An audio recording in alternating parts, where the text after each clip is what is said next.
Hello everyone, welcome back. Today I thought we're gonna make some Zuppa Toscana. Again, it's still wintertime here in San Diego, and soup is always good. Well, I make soup at any time of the year, but Zuppa Toscana is one of my favorites. My friend and I were talking about it last night. There is a Filipino version of it that we call sopas. And so this is just the Italian version, but we're gonna increase the nutrition again. My name is Chris. Welcome to my plant-based kitchen, where we make the traditional foods a lot healthier so we can live longer. So what we're gonna do with traditional Zuppa Toscana, it has some version of like a sausage. So today I'm gonna use this field roast sausage. We're gonna mash it up with a potato masher.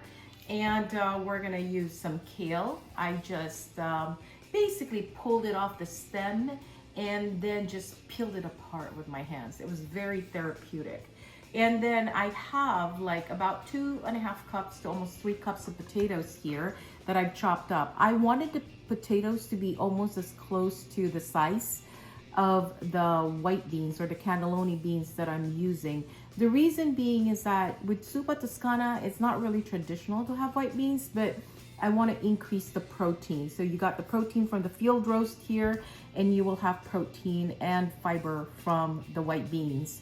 And it's also not traditional to have mushrooms in it, but I have a ton of mushrooms, and I thought it would really increase the flavors and make it deeper. So we're gonna have that. In terms of spices, we're gonna use quite a few things here, and I'm gonna write it down for you. So we have about a cup of onions finely chopped. I have pureed garlic as well as ginger. And now ginger is not traditional, but I always feel that it will help our immune system, so I always put it in there. You can't taste it in the end, so it's really nice. This is some herbes de Provence that I have bought from Marseille in France last year. So I bought a big bag of it and I've been using it.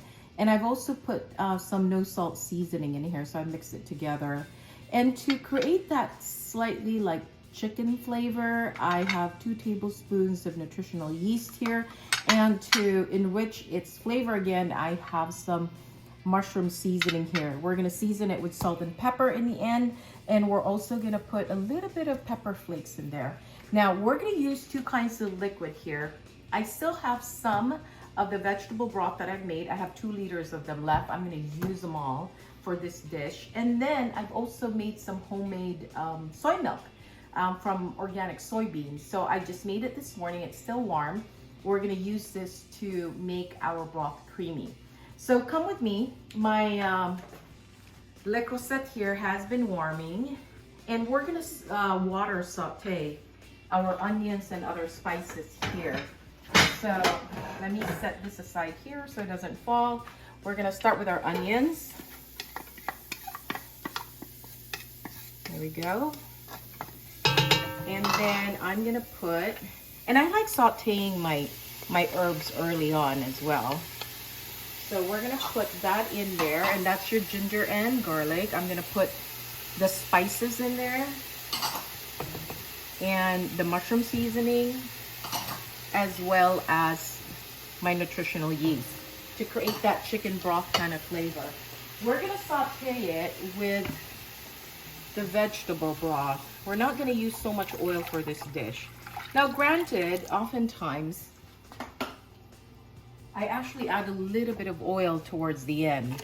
So we're gonna do this and probably let it cook until the onions have turned translucent on us and really soft. And we're gonna add the other ingredients. So we'll be back then. Well, our spices, the onions, the garlic, the ginger, as well as all the herbs is simmering on the stovetop over there. I want to prepare the sausage that we're going to put in. This is field roast sausage, and it is their smoked apple sage. And I absolutely love their products, and this is one of them that they have. What you want to do with this one is just open them up and take them out of their casing, because the casing is plastic here. So you want them all out, and we're gonna try and see if we chop it up or we can crumble it up to create that rustic type of look. Okay. So basically the way I do this is that I just squeezed it out. I think we are able to crumble this up. It is actually soft enough to do that. So open this up and squeeze this thing out of here. There we go. 2 of them out. 1 more here, and then the last one. Okay. Make sure there's no plastic left. There we go. And it doesn't really take much to peel it off. It's just a little bit sticky. Okay, here we go. I like to saute these and brown them into my sauce. And so instead of mashing them up over there, I think I'm just gonna crumble them up here. Now, the reason being is that these things, when they make this, and this is from Vital Wheat Gluten, they put a lot of spices in here, and I want that spices to kind of seep through the rest of my broth there. So that's what we're gonna do. So we've crumbled up all of our sausages. All 4 of them are in here. I wanted it to be packed with protein, so I have this. So the next thing we're gonna do is saute our mushrooms as well as our sausages here. So I'm gonna put all the mushrooms in here. Here we go. We're gonna wither that down and brown it. And as you can see, the sauce here that is created from all the spices that we have has thickened the broth.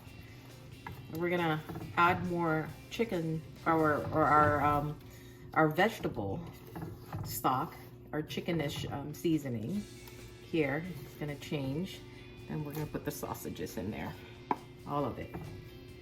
And this thing creates a different texture in it, so when you eat the soup, it has all those flavors in there. It's really pretty amazing. Our sausage and our mushrooms have been simmering for about 5 minutes now. So what we're gonna do is we're gonna add the potatoes here so that we can soften them up. So come over here, we're gonna add a little bit of pepper flakes here, and that should make our Zuppa Toscana come alive here. Here's our potatoes, and we need to cook this ahead of the beans because the beans are already cooked, and I did not want that to break apart too much. I still want my beans whole. So moving this around so we can get some flavors into our potatoes here. As you can see, a lot of the vegetables here as well as our sausage has caramelized a little bit, and it's thickened. So what I'm gonna do at this point is I'm gonna put the rest of our vegetable broth. I'm gonna wait until the later part to actually put the cream, which is the soy milk. Pour that in here. I'm gonna increase the heat as well. Okay, we're gonna use that up so we can make some more broth later on. I put this on high just to kind of like bring our water to a boil and then quickly put that back to simmer. It's gonna take the potatoes another few minutes to actually soften. We're not gonna wait until it's softened completely before we add the beans and our kale, because we want this to be kind of like perfect texture by the time we're done. So you can see it's coming together now. Okay, we have been boiling our potatoes now for about 10 minutes. If you come over here, you can take a look. It is almost there. It's still rather firm, and I like that. And you can see that our broth has kind of like thickened, and that's gonna be wonderful later on when you eat. So at this point, I'm gonna add the beans because I want it to cook in as well so that the beans can pick up the flavor from the broth. And just increase the heat on this one so it simmers again, because we put something cold, then we need to up the temperature again to kind of heat it up quickly and bring it back to a boil. At this point, I'm also gonna add our kale because I want to cook the kale for about 5 minutes or so. And we'll start with that amount. I do have a lot of kale in the fridge from our organic farms. We're members of CSA. And if we need to add more, I can always add more. But I think this is enough kale. And then at this point, our soy milk is still rather warm. I'm gonna add that here to make our broth creamy. I'm gonna eyeball this. So that was about 3 cups. Because the whole thing here is about 1 liter, which is 4 cups. So let's see if that is enough. I feel like I need more. So I'm gonna add the rest of this. So about a liter of soy milk is what I'm adding in here. You can use oat milk, you can use almond milk if you want. I find that the almond milk does have an aftertaste to it, and your soup will taste more almond, but if you like it that way, that's also fine. The oat milk adds a little bit more creaminess to the soup, so that's a good one as well to do. At this point, I'm gonna taste it. And that's good, but it does need a tiny bit more seasoning. So I'm gonna put a little bit of black pepper here. I combine black pepper and white pepper in this container. I just love this. My aunt gave it to me a long time ago, and I've been using it ever since.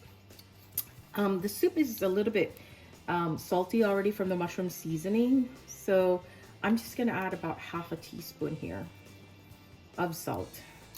And then you can always increase the amount of salt if you want, or lessen it if that's what you prefer. Okay, so as you can see, this is almost done. We just need to simmer this back up. Yeah, our soup had simmered for another about 7 minutes to really get the potatoes well done. And so this is what our soup looks like. You'll have to come closer. You might actually see some steam. But what I want to do with the soup here before I finish it off is put a little bit of lemon juice to just bring out the freshness and the flavors. So just maybe a little squirt of this. I'm not going to finish the whole thing. But it just awakens the soup, actually. Brings it to life. Okay, that's about half of this lemon. And I'm going to stir it. And you can see, oh, you can smell this. It's really nice. We're going to pour it into a bowl. Here, my husband's going to have this for lunch.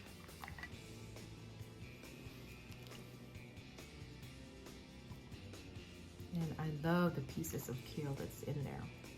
And then, of course, the little speckles of white beans that's in there as well. At this point, you can add a little bit more pepper flakes if you want to, or not. But what I'd like to do is actually dress it with a really nice, good quality olive oil. This is Humble from Carlsbad here in California. Actually just down the road, which is about 35 miles from where I live. And then we're just gonna drizzle that on top. And there you go, folks. You've got your Zuppa Toscana. And as you can see, it's very hearty. It has pieces of sausage in there, your kale. I just absolutely love soups like this. I hope you'll give it a try and let me know how it goes. So until our next video, thank you very much for joining me, and you have a good day.